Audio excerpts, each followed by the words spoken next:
بسم الله الرحمن الرحيم. وآية لهم الليل نسلخ منه النهار فإذا هم مظلمون والشمس تجري لمستقر لها ذلك تقدير العزيز العليم والقمر قدرناه منازل حتى عاد كالعرجون القديم لا الشمس ينبغي لها أن تدرك القمر ولا الليل سابق النهار وكل في فلك يسبحون. اعوذ باللہ من الشیطان الرجیم. وآیۃ لہم اللیل، اور نشانی ہے ان کے لیے رات. نسلخ منہ النہار، کھینچ لیتے ہیں ہم اس کے اندر سے دن کو. فإذا هم مظلمون، تو یکا یک وہ اندھیرے میں چلے جاتے ہیں. والشمس تجری، اور سورج چلا جا رہا ہے. لمستقر لہا، اپنے مقررہ جگہ کے لیے، اپنے ٹھکانے کے لیے. ذالک تقدیر العزیز العلیم، یہ ہے پیمائش ایک قوت والی ہستی کی، علم والی ہستی کی. والقمر، اور چاند کا. قدرناہ، ہم نے مقرر کر رکھی ہیں، پیمائشیں دے رکھی ہیں. منازل، منزلیں. حتی عاد، یہاں تک کہ وہ ہو رہتا ہے. کالعرجون القدیم، پرانی یعنی سوکھی ہوئی کھجور کی چھڑی کی طرح. للشمس ينبغي لها، نہیں سورج کے لیے ممکن ہے.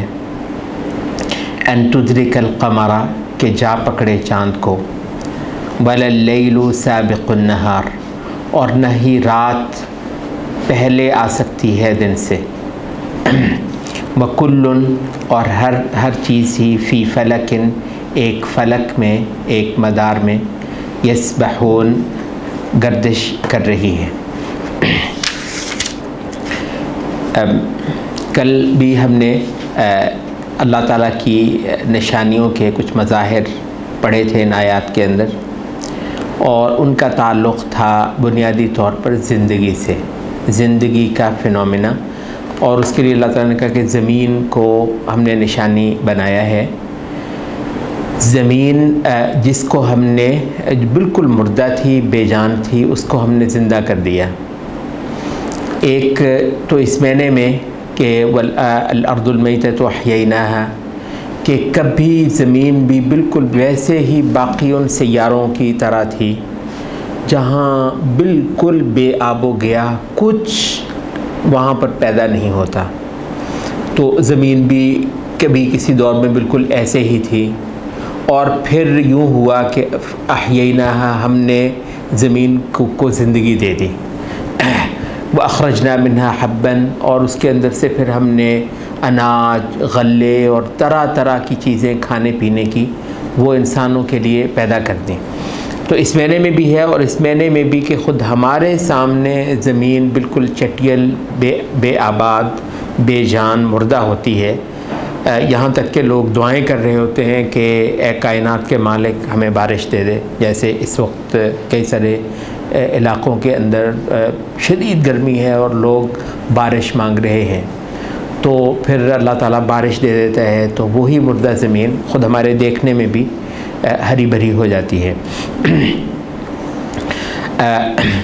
اچھا، اس کے بعد پھر اللہ تعالیٰ نے ایک تو یہ ہے کہ غذا کا بندوبست کیا ہے زمین کی اس ویجیٹیشن کے ذریعے سے.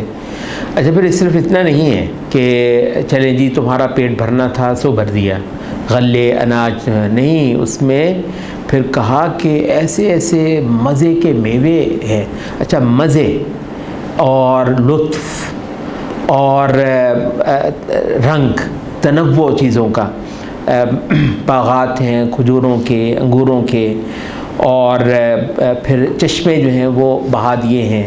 اب پانی، چشمے، ہریالی، سبزہ، پھول، رنگ، میوے. اب دیکھیے یہ جو چیز ہے اس جگہ پر ہمیں وافر نظر آ رہی ہے. اچھا، پرانے دور کا انسان اس کو اس کے علاوہ کچھ خبر ہی نہیں ہے، وہ اسی زمین سے ہی واقف ہے اور اس زمین پر ہی اس ہریالی کو دیکھ کر خدا کی تسبیح کر لیتا ہے اور خدا کا شکر گزار ہو لیتا ہے. اچھا، اب جو ہے جو انسان آیا تو اس کو کچھ اللہ تعالیٰ نے ایسے ذرائع اور وسائل دے دیے کہ اس نے لمبی لمبی ٹیلیسکوپیں لگا کر خلا کے اندر جھانکنا شروع کر دیا، اور اس نے دیکھا کہ زمین کی طرح کے ہزاروں نہیں، لاکھوں نہیں، کروڑوں نہیں، شمار سے باہر ہے، اتنی دور دور تک یہ جھانک آیا ہے. اچھا، ابھی تک اس کو صرف اپنی یہی زمین نظر آئی ہے جہاں زندگی ہے، جہاں پانی ہے، جہاں ہریالی ہے، اور جہاں اللہ تعالیٰ ان کے رزق کا سامان کرتا ہے. اچھا، تو یہاں پر فرمایا ہے کہ ہم نے یہ سارا کچھ کیا ہے تاکہ یہ اس میں سے کھائیں. ان کے اپنے ہاتھوں نے تو یہ سارا کچھ نہیں کیا ہے. افلا یشکرون، کیا اس پر یہ شکر نہیں کر سکتے؟ اس کے بعد پھر اسی زندگی ہی کا ایک اور رنگ بھی اللہ تعالیٰ نے بتایا. سبحان الذی خلق الازواج کلھا، اللہ تعالیٰ نے جوڑوں میں پیدا کی ہیں چیزیں، یعنی جو جاندار ہیں. مما تنبت الارض، جانداروں کی ایک صورت یہ ہے، یہی جو پودے ہوتے ہیں. اچھا، ان کو بھی اللہ تعالیٰ نے جوڑوں میں پیدا کیا ہے.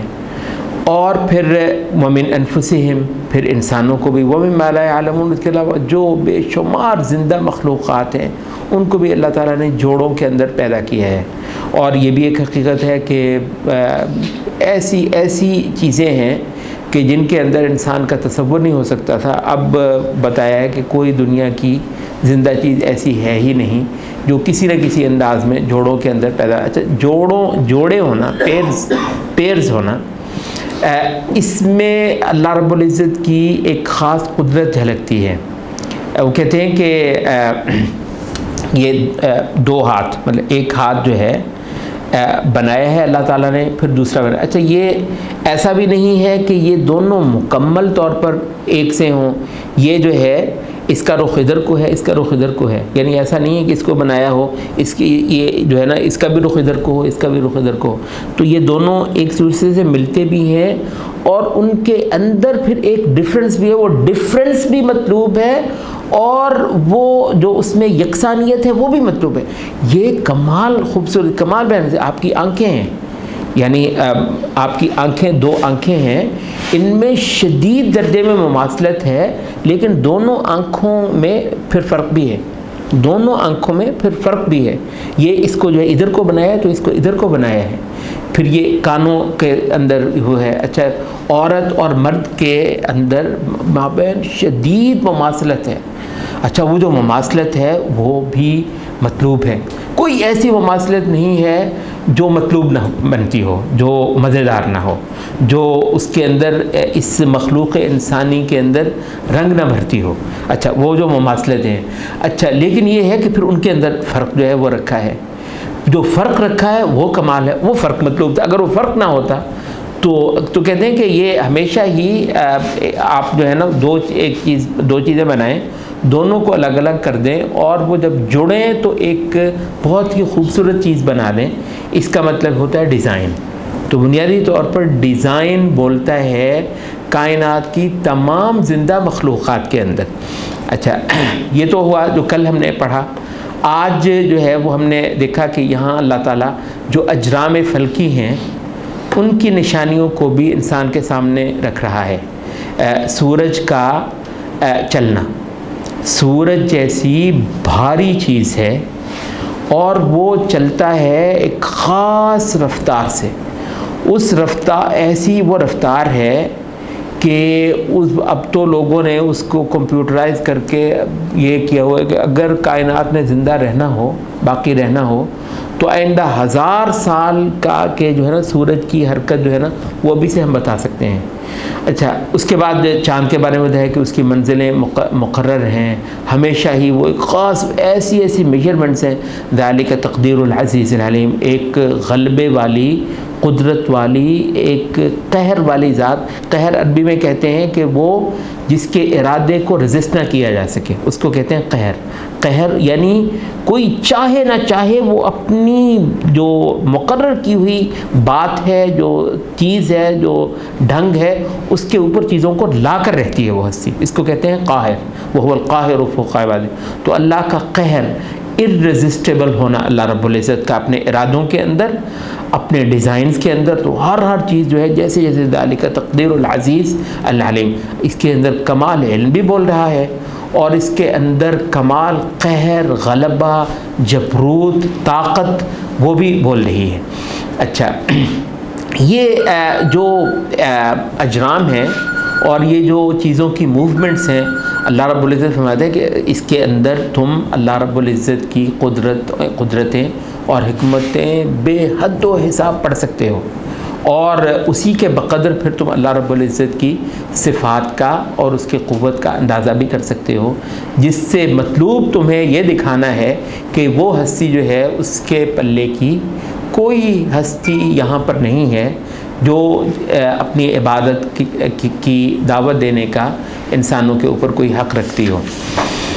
اچھا، یہ جو موومنٹس ہیں اجرام فلکی کی، اور اس کے اندر جو اتنی ایکوریسی ہے اور ایسی زبردست پیمائشیں، میجرمنٹس ہیں، اور چیزوں یعنی سیکنڈز کیا، وہ مائکرو سیکنڈز کیا، اس سے بھی زیادہ دقیق انداز میں کوئی کمی بیشی اس کے اندر اگر ہو جائے تو اتنے یہ گیندے ہیں، اربوں کھربوں ٹریلینز کے حساب سے یہ اڑتے پھر رہے ہیں ایسی لیکن یہ ہے کہ ہم یہ جانتے ہیں کہ کروڑ ہا سال سے یہ کمال نظم کے ساتھ یہ ساری جو گیندیں ہیں یہ اچھلتی پھر رہی ہیں، اور اپنے بہت ہی مقررہ جگہوں پر ہی چلی جا رہی ہیں، تاکہ ہمیں بتانے والوں نے بتایا کہ پوری کی پوری کہکشائیں وہ ایک دوسری سے اندر سے گزر جاتی ہیں اور کچھ بھی نہیں ہوتا۔ اچھا، یہاں پر ہمارے بعض اہل علم ہیں، کیونکہ بہرحال اس وقت ایک ڈائیلاگ ہوتا ہے ملحدین کے ساتھ، ہمارے کئی سارے اہل علم نے یہ پوائنٹ اٹھایا ہے، وہ کہتے ہیں کہ اس کائنات کے اندر ملحد کہتا ہے یہ سب یہ اتفاقات ہیں، یہ انسیڈنٹس ہیں۔ اچھا، وہ کہتے ہیں کہ انسیڈنٹس جو ہیں وہ اشیاء کے ساتھ تھوڑی دیر کے لیے مان بھی لیا، یہ جو حادثات ہیں نا، حوادث ہے، کہتے ہیں یہ حوادث ہے، حوادث زمانہ خود بخود ہو رہا ہے، حوادث ہے، کہتے ہیں حوادث جو ہے چیزوں سے متعلق تھوڑی دیر کے لیے ہم تسلیم کر بھی لیں۔ فزیکل لاز کی کیا تفسیر آپ کریں گے؟ وہ بلکہ ایک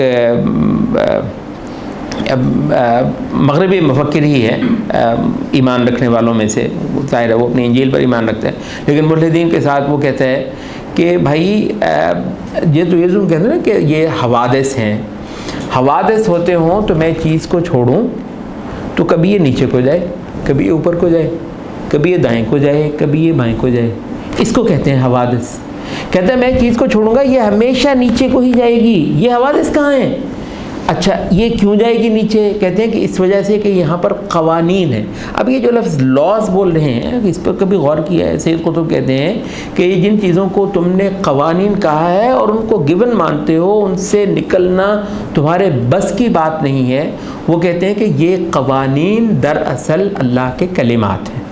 وہ کہتے ہیں نا کہ قُلْ لَوْ كَانَ الْبَحْرُ مِدَادًا لِكَلِمَاتِ رَبِّي لَنَفِدَ الْبَحْرُ قَبْلَ أَن تَنْفَدَ كَلِمَاتُ رَبِّي، کہ کہیں اگر سمندر جو ہیں وہ دوات ہوتے، سیاہی ہوتے، اور جتنے شجر ہیں وہ سارے کے سارے وہ ان کی قلمیں ہوتی، لَنَفِدَ الْبَحْرُ قَبْلَ أَن تَنْفَدَ كَلِمَاتُ رَبِّي، تو سمندر ختم ہو جاتے، خشک ہو جاتے قبل اس کے کہ تیرے رب کے کلمات جو ہیں وہ ختم ہونے میں آتے۔ تو ہر چیز کلمات کے اندر جکڑی ہوئی ہے، قوانین، قانون ہے، قانون کی کیا تفسیر؟ قانون کی کوئی تفسیر نہیں ہو سکتی۔ اچھا یہ قوانین جو ہے یہ مل کر اتنی حکمتیں آپ کو دکھا رہے ہیں، اس قدر دانائی کے یہ قوانین ہیں کہ پوری کائنات ان قوانین کے اندر جکڑی۔ تو کہتے ہیں کہ بھائی صاحب حوادث نہیں قوانین، کیا خیال ہے؟ حوادث نہیں، ایکسیڈنٹس نہیں، بلکہ قوانین۔ قوانین کسے کہتے ہیں؟ مقررات سے۔ یہی بات ہے لو الشمس تجری لمستقر لها، وہ بھائی مقرر کی ہوئی جگہ ہے، وہ اتنی ایکوریسی کے ساتھ اس کی چل رہی ہے۔ تو کسی طاقتور کے ارادے کے اندر جکڑی ہوئی کائنات، کیا خیال ہے؟ تھوڑی سی نظر دوڑا لو کسی کے ارادے کی جکڑی ہوئی کائنات، اس میں ذرہ فرق کچھ نہیں ہے۔ تو اب اس کے بعد کیا رہ جاتا ہے سوائے یہ کہ اس کی طاقت، اس کے غلبے اور اس کی قوت کو تسلیم کر لیا جائے۔ یہ ہے سجدہ جو موحد کرتا ہے۔ وہ کہتے ہیں کہ پوری کائنات کا حسن جو ہے نا، پوری جب یہ کائنات کو پڑھا جاتا ہے قرآن کی نظر سے تو کہتے ہیں کہ پوری کائنات کا حسن موحد کے سجدوں میں آ جاتا ہے۔ موحد کی سبحان ربی الاعلی، سبحان الذی خلق الازواج کلھا، تسبیح کیا ہے جہاں آپ بے بس ہو جاتے ہیں۔ بھائی بس نہیں، اب ختم ہو گیا ہے، میں کیا تفسیر کروں اس کائنات کی، کچھ پتہ نہیں چلتا ہے۔ ٹھیک ہے جو چیزیں بہت ہزاروں سال سے ہم نے علوم کے اندر پڑھی دیکھیں، وہ لیبارٹریز کے اندر سارا کچھ جو ہے وہ انہوں نے اس سب کچھ نے اس کائنات کے نظم ہی پر دلالتیں کی ہیں۔ آج سے 10,000 سال پہلے کا انسان اس کائنات کے دقیق نظم سے کم واقف ہوگا، اور آج کا انسان اس کائنات کے شدید دقیق نظم سے کہیں زیادہ واقف ہے، لیکن وہ زیادہ تسبیح کر لیتا تھا، وہ زیادہ اسے ڈر لیتا تھا، وہ زیادہ اس کو سجدے کر لیتا تھا، وہ زیادہ اس کی تعظیم کر سکتا تھا۔ مگر یہ ہے کہ یہ اس کو کیونکہ تھوڑا سا اس کائنات کو دیکھنا سمجھنا آ گیا، خود خدائی کا دعویٰ کر دیا، کہتا ہے مجھے بھی بہت کچھ پتہ چل گیا۔ کس چیز کا پتہ چل گیا ہے؟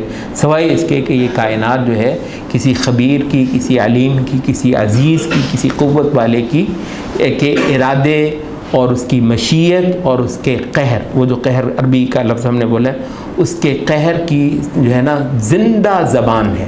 تو اس وجہ سے ہم تو اس کائنات کو دیکھتے ہیں اور پھر بار بار اس کے مالک کی ہم پھر تسبیح کرتے ہیں، ہم اس کی پاکی بیان کرتے ہیں، ہم اس کو عیب سے اوپر کہتے ہیں، ہم کہتے ہیں کوئی نقص کوئی کمی جو ہے اس ہستی کے لائق نہیں ہے۔